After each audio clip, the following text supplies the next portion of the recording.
Көршімен соттасу. Сіздермен заңгер Шыныбаев Марғұлан, осы тақырыпты талқылайық.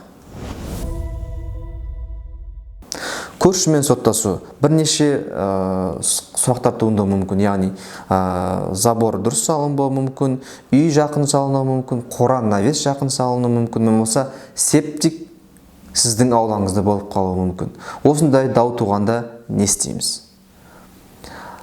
Жер, егер забор жаңағындай қаша дейміз ғой, сол қаша егер сіздің жағыңызға кіріп кетсе жер, онда не істейміз? Онда бірінші кезде геодезистерді шақырамыз. Жер құрылыс жұмыстарын жүргізу үшін. Сөйтіп, олар қорытынды береді. Жер қаншалықты сізге заборы қанша кіріп кеткен туралы.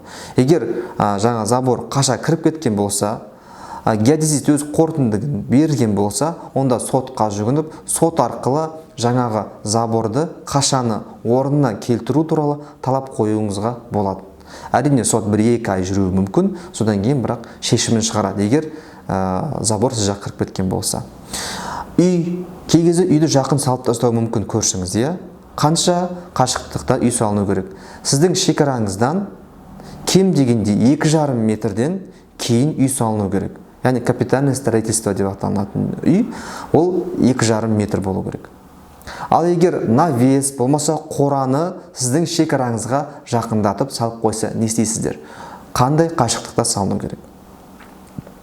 Мына құрылыс нормаларына сәйкес, сіздің шекараңыздан кейін жарты метрден кейін ғана навес болмаса қора салынуға болады. Яғни не капитальное строительство. Осыны жарты метр қашықтықта салыну керек. Ал егер ол бұзылса, жарты метрден кемес тура шекарамен тура салынатын болса, жаңағы забор, навес, қора, онда сотқа беріп, сол қора навесті бұздыруыңызға болады.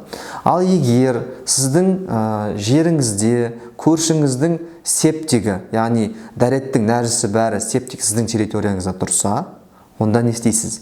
Онда міндетті түрде әкімдік бар, одан кейін мына су басқармасы бар, соларды шақырып акт жасайсыздар. Яғни жаңағындай септик, қоқыс барлығы, туалеттің бәрі құйылатын септик сіздің жеріңізде тұрғаны туралы анықтап, осыдан кейін көршіңізге претензия, талап қойсаңыз болады.